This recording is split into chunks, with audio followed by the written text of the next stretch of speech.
میں ایک history channel کے اوپر یا نیشنل جغرافک پہ ایک ڈاکومنٹری دیکھ رہا تھا. ایک کوئی نان مسلم تھا تو وہ مختلف مسلمان اسکالرس کے پاس نا امریکہ میں انٹرویو کرنے جا رہا تھا کہ ہمیں آپ ریلیجن کے بارے میں بتائیں کہ اسلام کیا ہے. تو وہ امریکہ میں ایک شیعہ عالم تھے, ینگ تھے. اس سے جب اس نے سوال کیا نا کہ اسلام کیا ہے, تو اس نے کہا اسلام خدا کے گرد سینٹرڈ ہے, بس کہ ہر وقت خدا آپ کے سامنے ہونا چاہیے. یہ اسلام کی بیسک ڈیفینیشن ہے. واقعی اسلام یہی بات ہے. اسلام کیا ہے؟ ٹو سبمٹ یور ول, اللہ کے سامنے سر تسلیم خم کرنا. اچھا اب یہ بات مجھے بھی پتا, لیکن جب میں نے اس بندے کے منہ سے یہ بات سنی نا, پھر میں نے غور کرنا شروع کیا. اس نے کہا کہ ہر وقت اللہ آپ کے سامنے ہونا چاہیے. تو پھر میں نے سوچا واقعی یار اسلام تو ہے ہی سینٹرڈ اراؤنڈ گاڈ ہے. صبح سے لے کر شام تک ہر چیز خدا کے گرد گھومتی ہے. صبح اٹھ کے آپ پہلا جملہ کیا بولتے ہیں؟ الحمدللہ الذی احیانا بعدما اماتنا والیہ النشور. تمام تعریفیں اس اللہ کے لیے ہیں جس نے مرنے کے بعد مجھے دوبارہ سے زندہ کر لیا اور میں نے لوٹ کے اسی کی طرف جانا ہے. آخرت کا ذکر بھی ساتھ ہی ہے. یہ تلوار جو ہے نا ہر وقت لٹکی رہے گی. آپ دیکھیں دنیا میں جتنی دعائیں ہو رہی ہوتی ہیں نا, آخرت کا موت کا ذکر ساتھ پیرلل میں آ رہا ہوتا ہے کہ تیاری سٹارٹ ہی صبح کیا ہو رہا ہے, اللہ موت کے بعد زندگی دی ہے اور پھر میں نے مر کے تیرے پاس ہی آنا ہے جو آخری موت ہے, جس کے بعد میں نے اٹھنا بھی کوئی نہیں, پھر قیامت میں ہی اٹھنا ہے. یہ سٹارٹ ہو رہا ہے. نماز پڑھیں گے, وہ تو ذکر کی اعلیٰ ترین چیز. واقعی میں صلاۃ لذکری, میری یاد کے لیے نماز کو قائم رکھنا, اور نماز کے بعد بھی اذکار, نماز کے اندر بھی اذکار, مسجد میں جانے کی دعا وہ بھی گاڈ اورینٹڈ, مسجد سے نکلنے کی دعا, ٹوائلٹ گئے ہیں تو اس میں جانے کی دعا, اس سے نکلنے کی دعا, پھر گھر سے نکلے ہیں پھر اللہ کو یاد کر کے نکلے ہیں, جہاں جا رہے ہیں اپنا کوئی کام سٹارٹ کر رہے ہیں تو اللہ کے نام سے سٹارٹ کر رہے ہیں, اور ساتھ یہ ٹینشن لگی ہوئی ہے کہ فجر تو پڑھ لی ہے, اب زور کا وقت اتنے بجے ہے, اپنے آپ شیڈیول کو سیٹ کرتے ہیں تاکہ میں جماعت سے نماز پڑھ سکوں. تو بس جو یہ شیڈیول طے کر رہا ہے نا, وہ بھائی فجر سے لے کے زور تک نماز کی حالت میں ہے, کیونکہ وہ نماز کے انتظار میں بیٹھا ہے. نماز کے انتظار میں بیٹھنے کے لیے مسجد میں بیٹھنا ضروری نہیں ہے. کوئی اپنے آفس میں بھی بیٹھا ہے نا اس انتظار میں کہ میں نے نماز کے لیے جانا ہے, وہ نماز کے انتظار میں بیٹھا ہوا ہے. پھر نماز کا وقت آ جانا ہے, پھر بازار میں جانے کی دعا, سواری پہ بیٹھے ہیں تو اس پہ دعا. وہ ساری دعائیں ذرا آپ پڑھیں, کوئی بزرگ بابا آپ کو ان دعاؤں میں نظر نہیں آئے گا. خدا سے شروع ہو کے خدا پہ ختم. یہ کائنات سینٹرڈ اراؤنڈ گاڈ ہے. ہماری زندگی کا مقصد خدا کی پہچان ہے. انبیاء کے دنیا میں آنے کا مقصد خدا کی پہچان ہے. ہر چیز خدا کے گرد گھومتی ہے. یہ اصل میں اللہ کو مطلوب انسان ہے جو سینٹرڈ اراؤنڈ گاڈ ہو. تو آپ اس کے ذرا ٹیسٹ کو فیل کریں. اہل ایمان کی نشانی ہے کہ وہ خواہ کھڑے ہوئے ہوں, خواہ بیٹھے ہوئے ہوں, خواہ وہ اپنی کروٹوں پر لیٹ رہے ہوں, ہر حال میں اللہ کو یاد رکھتے ہیں. حتیٰ کہ دیکھیں اما عائشہ سے پوچھا گیا جنابت کے کانٹیکسٹ میں, صحیح مسلم میں حدیث ہے کہ کیا اس حالت میں بھی نبی علیہ السلام اللہ کو یاد کرتے تھے؟ تو انہوں نے کہا کہ اللہ کے نبی ہر حال میں اللہ کو یاد کیا کرتے تھے, خواہ وہ جنبی بھی ہوں. جنبی بندہ صرف قرآن کی تلاوت نہیں کر سکتا, نماز نہیں پڑھ سکتا, باقی ہر ذکر کر سکتا ہے, صبح شام کے اذکار, باقی چیزیں. اس میں تو کوئی پروٹوکول بھی نہیں ہے. یہ غسل, وضو, کپڑے پاک ہونا, جگہ پاک ہونا, یہ صرف نماز کا پروٹوکول ہے. جو عام اذکار ہیں ان کا کوئی پروٹوکول نہیں ہے. وہ آپ جس مرضی حالت میں کریں. یہ لوگ کہتے ہیں جی آیت کریمہ بڑا گرم ہے جی, بغیر وضو کے نہیں کرنا چاہیے جی, خوشبو لگا لینی چاہیے. اور بھائی جس نے کیا تھا اس نے تو مچھلی کے پیٹ میں کیا تھا, سب سے زیادہ تعفن والی جگہ یونس علیہ السلام. کوئی گرم ذکر نہیں ہے بھائی. وہ پھر ایسا ذکر ثابت ہوا کہ اللہ تعالیٰ نے ان کی اس غلطی کو, اجتہادی غلطی کو معاف کیا, اور سورہ صافات میں فرمایا اگر یونس یاد نہ کرتا ان الفاظ کے ساتھ تو جتنا اللہ تعالیٰ کا عطاب تھا نا, پھر یہ اسی دن مچھلی کے پیٹ سے نکالا جاتا جس دن مردے اپنی قبروں سے نکلیں گے. ایک جملے نے اللہ تعالیٰ کا غصہ ٹھنڈا کر دیا, لا الہ الا انت سبحانک انی کنت من الظالمین. لیکن سرکار یہ 3 دن اور 3 رات انہوں نے پڑھا ہے یہ وظیفہ. ہاں آپ ذرا ایک لمحے کے لیے سوچیں, 3 دن اور 3 رات, یہ کتنے بنتے ہیں؟ 72 گھنٹے. 72 گھنٹوں اگر آپ کو ایک ایئر کنڈیشن کمرے میں بھی مسلسل ایک ذکر کرنا پڑ جائے تو لگ پتہ جائے گا. آپ ذرا اس شخص کے بارے میں امیجن کریں جو مچھلی کے پیٹ میں گپ اندھیرا ہے, اور یہ بھی نہیں پتا کہ میں یہ کروں گا تو مجھے معافی بھی ملے گی کہ نہیں, اور وہ مسلسل ذکر کیے جا رہا ہے اور یہ بھی نہیں پتا کہ کتنا عرصہ میں نے یہ ذکر کرنا ہے, اور وہاں پہ بھی کسی کرسی میں نہیں بیٹھے ہوئے ہیں. مچھلی کے پیٹ کے اندر کیا حالت ہوگی, لیکن اللہ تعالیٰ نے ان کی دعا سن لی. اتنی جاندار دعا تھی. میں تو کہتا ہوں یہ سید الاستغفار ہے. لا الہ الا انت سبحانک, اے اللہ تیرے سوا کوئی معبود نہیں, تو تو غلطیوں سے پاک ہے. انی کنت من الظالمین, میں انسان ہوں تو میں تو غلطی کروں گا. اس سے بہتر کیا انداز ہو سکتا ہے عاجزی کا, اس سے بہتر کیا انداز ہو سکتا ہے اللہ تعالیٰ کی عظمت بیان کرنے کا کہ یا اللہ تو نے تو غلطی کرنی نہیں ہے, یہ تو طے ہے. تو اگر مجھ سے پرسش کر رہے ہیں نا غلطی کی, تو میں تو انسان ہوں, غلطی کروں گا, اور مجھے اعتراف بھی ہے, میں تیری طرف رجوع لاتا ہوں. اللہ تعالیٰ نے معاف کر دیا. جامعہ ترمذی میں یہاں تک حدیث ہے کہ جو بھی یونس کی دعا کے ذریعے اللہ کی طرف متوجہ ہو, اللہ تعالیٰ اسے کبھی محروم نہیں لوٹاتا. اور یہ حصہ قرآن میں بھی ہے, وَكَذَلِكَ نُنْجِي الْمُؤْمِنِينَ, ہم مومنین کو بھی اسی طریقے سے نجات دیں گے. جب یہ دعا آئی نا سورہ الانبیاء میں, تو ساتھ یہ بھی ذکر آیا کہ انبیاء کی جو یہ دعائیں ہیں, خصوصاً یہ والی دعا یونس علیہ السلام کی, کوئی مومن بھی مانگے گا ہم اسے بھی نجات دیں گے. تو یہ جو دعائیں ہیں صبح و شام کے اذکار ہیں, جس کے اوپر میں نے پورا بلیو کارڈ لکھ دیا, اور فرض نماز کے بعد اذکار ہیں, گرین کارڈ لکھ دیا. یہ فرض نماز کے بعد اذکار, یہ صبح و شام کے اذکار. تو ان اذکار میں وہ ساری دعائیں ہیں جو نبی علیہ السلام نے کی ہیں. یہ ہماری ویب سائٹ سے بھی ڈاؤن لوڈ کر سکتے ہیں آپ, اس کی ایپ بھی بنی ہوئی ہے, پی ڈی ایف فارم میں بھی ہے. تو یہ اذکار کریں, صبح و شام کی دعائیں, اذکار, مختلف اوقات کی دعائیں, ٹوائلٹ میں جاتے وقت کی دعا, باہر نکلنے کی دعا, صبح اٹھتے وقت کی دعا, اور رات کو سونے سے پہلے دعائیں. یہ مختلف اوقات کی جو دعائیں ہیں, یہ وہ ساری دعائیں ہیں جو آپ نے اٹھتے بیٹھتے چلتے پھرتے کرنی ہے. درود شریف بھی, درود شریف اللہ کی عبادت ہے کیونکہ یہ دعا ہے, اور دعا جتنی بھی ہیں وہ اللہ سے کی جاتی ہیں, اور ہر دعا عبادت ہے. الدعاء هو العبادہ, یہ حدیث ہے سنن نسائی کے اندر, ترمذی کے اندر. اور نبی علیہ السلام نے حدیث کے اوپر اکتفا نہیں کیا, اس کے بعد آپ نے آیت پڑھی, ادعونی استجب لکم, اے میرے بندو مجھ سے مانگو میں تمہاری دعا کو قبول کروں گا. ان الذین یستکبرون عن عبادتی, بے شک جو لوگ میری عبادت سے تکبر کریں گے, یعنی مجھ سے دعا کرنے میں کنجوسی اختیار کریں گے, میں انہیں ذلیل و خوار کر کے جہنم میں داخل کروں گا, والعیاذ باللہ تعالی. حضور نے سورۃ المومن کی آیت نمبر 60 پڑھی, اسے سورہ غافر بھی کہتے ہیں, اس بات کے ثبوت میں کہ دعا کرنا عبادت ہے. تو جتنی دعائیں ہیں یہ عبادت ہے, اور یہ اللہ تعالیٰ کا وہ ذکر ہے, خواہ وہ درود شریف ہو, خواہ صبح شام کے اذکار ہوں, یا مختلف اوقات کی دعائیں ہوں, یہ اللہ تعالیٰ کے وہ ذکر کی شکلیں ہیں جس کا کوئی پروٹوکول نہیں. کوئی جنبی ہے, کوئی بے وضو ہے, کپڑے بھی ناپاک ہیں, جس جگہ پہ ہیں وہ جگہ بھی ناپاک ہے, کوئی فرق نہیں پڑتا اس سے. یہ ذکر آپ کر سکتے ہیں. مولا علی کا قول ہے جامعہ ترمذی میں, سنن ابی داؤد کے اندر, کہ نبی علیہ السلام کو حالت جنابت کے علاوہ کوئی اور حالت قرآن پڑھنے سے مانے نہیں ہوتی تھی. یعنی قرآن آپ نہیں پڑھ سکتے جنبی ہو, بغیر وضو کے قرآن بھی پڑھا جا سکتا ہے, لیکن جنبی شخص نہیں پڑھ سکتا. لیکن جو اذکار ہے نا, وہ اٹھتے بیٹھتے چلتے پھرتے, بھائی اما عائشہ سلام اللہ علیہا اس سے زیادہ کیا بات کرتی. جب جنابت کے کانٹیکسٹ میں ان سے پوچھا گیا تو انہوں نے کہا اللہ کے نبی تو ہر حال میں اللہ کو یاد کرتے تھے, خواہ وہ جنبی ہو یا نہ ہو.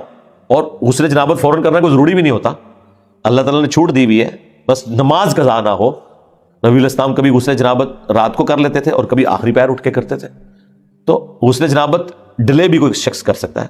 فجر پڑھ کے اگر کسی کے اوپر غسل فرض ہو گیا ہے تو وہ زور سے پہلے کسی بھی وقت غسل کر کے زور کی نماز, بس وہ قضا نہیں ہونی چاہیے. تو اس دوران بھی اللہ کو تو آپ نے یاد کرنا ہے. ایون ٹوائلٹ میں غسل کرنے جب جانا ہے تو اللہ ہی کو یاد کر کے جانا ہے نا. اللہم انی اعوذ بک من الخبث والخبائث, جو بخاری میں دعا ہے, اے اللہ میں شریر جنوں اور جنیوں سے تیری پناہ میں آتا ہوں.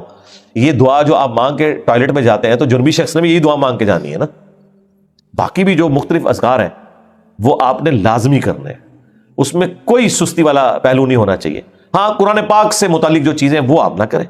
تو یہ ذکر کی 3 اقسام. نمبر 1 فاقم الصلاۃ لذکری, میری یاد کے لیے نماز کو قائم رکھنا.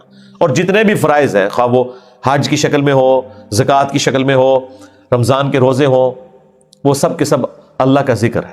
رزق حلال کمانا بھی, یہ بھی اللہ کا ذکر ہے. اللہ کے نیک بندوں کے واقعات جو قرآن و سنت میں رپورٹ ہوئے انہیں بیان کرنا بھی اللہ کا ذکر ہے. انبیاء کرام کے واقعات کو بیان کرنا بھی اللہ کا ذکر ہے. تو سب سے بڑا ذکر نماز، اس کے بعد قرآن تو بلکہ اپنے سٹیٹس میں دیکھا جائے تو وہ سب سے بڑا اللہ کا ذکر ہے، اللہ کی یاد دہانی والی چیز.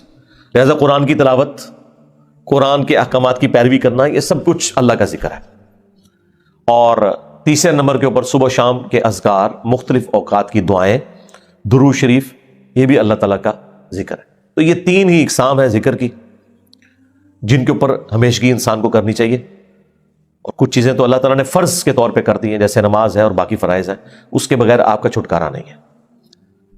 بخاری اور مسلم دونوں میں حدیث ہے کہ اللہ کا ذکر کرنے والا زندہ کی مثل ہے اور ذکر نہ کرنے والا مردہ کی مثل ہے. یعنی وہ زندہ لاش ہے جو اللہ کا ذکر نہیں کرتا. جامع ترمذی میں حدیث ہے، ایک صحابی حاضر ہوئے، یا رسول اللہ مجھے کوئی ایسی نصیحت کریں کہ اس کے بعد مجھے کسی چیز کی ضرورت نہ رہے. نبی علیہ السلام نے کہا کہ تیری زبان ہر وقت اللہ کے ذکر سے تر رہے، بس یہ نصیحت. یعنی صرف نماز کی حد تک نہیں، عام حالت میں بھی. اچھا، ذکر کے لیے زبان ہلانا بھی ضروری نہیں ہے، دل میں بھی ذکر ہو سکتا ہے. اللہ کو یاد کرنا بھی ذکر ہے، غور و تفکر کرنا بھی ذکر ہے. اصل چیز ہے گاڈ اورینٹڈ ہونا. بخاری مسلم میں حدیث ہے، جب تم نماز پڑھ کے اسی جگہ پہ بیٹھے رہتے ہو نا جہاں پہ نماز پڑھی تھی، اسی مصلی کے اوپر، جب تک وضو نہیں ٹوٹتا نا، کچھ ذکر نہ بھی کرو، تب بھی فرشتے دعائے رحمت تمہارے لیے کرتے رہتے ہیں. حتیٰ کہ بخاری مسلم میں آیا کہ جو شخص نماز کے انتظار میں ہے نا، اللہ تعالیٰ اسے بھی نماز کے اندر ہی شمار کر لیتا ہے. دیکھیں اللہ تعالیٰ کی رحمت ہے.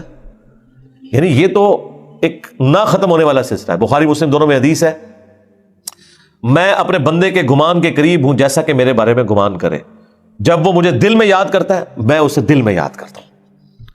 جب وہ مجھے کسی مجلس میں یاد کرتا ہے نا تو میں اسے بہتر مجلس میں اسے یاد کرتا ہوں.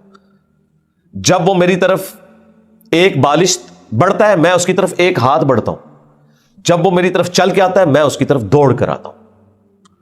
تو یہ حدیث قدسی ہے بخاری مسلم دونوں میں. اور اسپیسیفکلی یہ قرآن حکیم کی درس و تدریس کے حوالے سے ذکر ہوا تھا کہ ایسی مجلس میں فرشتے حاضر ہوتے ہیں اور جب اللہ کے پاس جاتے ہیں، حالانکہ اللہ جانتا ہے، پھر بھی پوچھتا ہے کہ میرے بندوں کے پاس گئے تھے کس حالت میں پایا. وہ بتاتے ہیں یہ حالت تھی. پھر اللہ تعالیٰ پوچھتا ہے مجھ سے کیا مانگ رہے تھے؟ فرشتے بتاتے ہیں کہ بندے جنت مانگ رہے تھے. اللہ تعالیٰ پوچھتا ہے کیا جنت دیکھی انہوں نے؟ کہتے ہیں نہیں. اگر دیکھ لیتے تو اس سے بھی زیادہ مانگتے. اور کیا کہتے تھے؟ جہنم سے آزادی مانگ رہے تھے.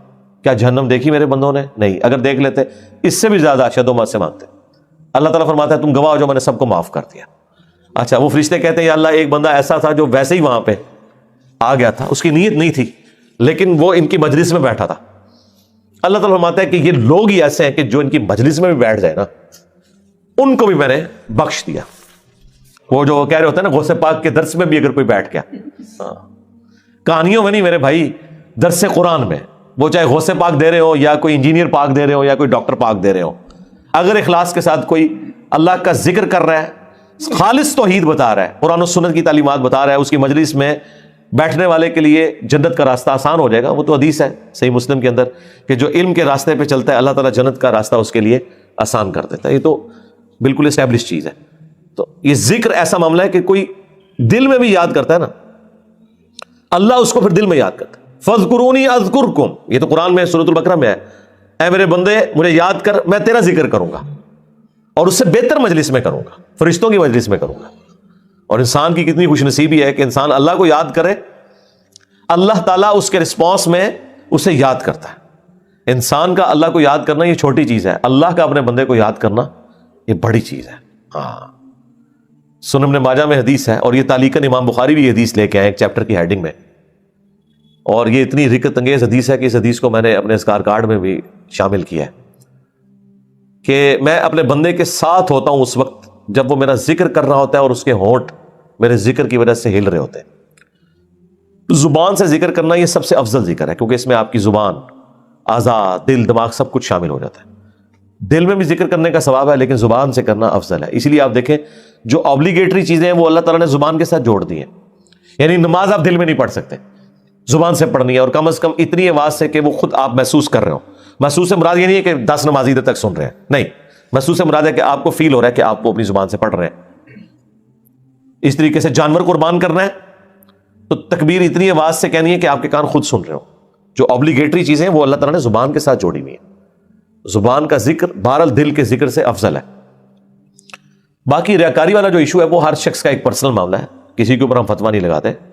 لیکن جو اللہ تعالیٰ نے obligatory نمازیں رکھ دی ہیں وہ تو اتنی اعلانیاں رکھی ہوئی ہیں کہ خود بخود ریاکاری کا چانس ہے, تو وہ ریاکاری نہیں ہے. بعض اوقات شیطان کسی کو وسوسہ دلاتا ہے میں جماعت سے نماز پڑھوں گا یا مسجد میں زیادہ دیر بیٹھوں گا تو باقی لوگ کہیں گے کہ جی یہ لوگ بڑا نیک ہو گیا ہے, تو اس سے میرے دل میں تکبر آ جائے گا. یہ شیطانی وسوسہ ہوتا ہے نا, اس طرح نہیں سوچنا کبھی بھی. آپ نے خالص رہنا ہے. صحیح مسلم میں حدیث ہے, صحابہ کرام نے کہا یا رسول اللہ بعض اوقات ہم نیکی کا کوئی کام کرتے ہیں حالانکہ پوری نیک نیتی سے کر رہے ہوتے ہیں, یہ نیت نہیں ہوتی کہ لوگ ہماری تعریف کریں, لیکن پھر بھی لوگ تعریف کر دیتے ہیں اور وہ ہمیں اچھی بھی لگتی ہے. ظاہر تعریف کسے بری لگتی ہے, تو کیا یہ ریاکاری ہے؟ آپ نے فرمایا نہیں, یہ ریاکاری نہیں ہے, بلکہ یہ دنیا میں اللہ تعالیٰ کا انعام ہے اپنے بندے کے لیے کہ کسی بندے کی تعریف کوئی کر دے. لیکن دوسری طرف نبی علیہ السلام نے اس بندے کے لیے یہ کہا ہے کہ کسی کے منہ پہ ایسی تعریف نہیں کرنی ہے کہ وہ تکبر کے اندر مبتلا ہو جائے. جس کی ہو رہی ہے اس نے خواہش کا اظہار نہیں کرنا کہ لوگ میری تعریف کریں. تو یہ باریک سے فرق ہوتے ہیں جس کی وجہ سے بعض اوقات شیطان, میں نے کئی لوگوں کو سنا ہے کہ جی ہم نے داڑھی رکھ لی تو پھر لوگ مسائل پوچھیں گے, لوگ ہمیں نیکوکار کہیں گے, اس لیے جی ہم داڑھی نہیں رکھ رہے. پھر وہ قرآن و حدیث سے سب سے بڑی دلیل دینا شروع کر دیتے ہیں جی ڈاکٹر اقبال کی بھی داڑھی نہیں تھی. قرآن و حدیث ان کے نزدیک یہ ہے کہ ڈاکٹر اقبال کی داڑھی نہیں تھی, اور پوری زندگی ڈاکٹر اقبال کو یاد کرتے کرتے مر جاتے ہیں. اللہ کے نبی علیہ السلام کو پسے پش ڈال دیتے ہیں.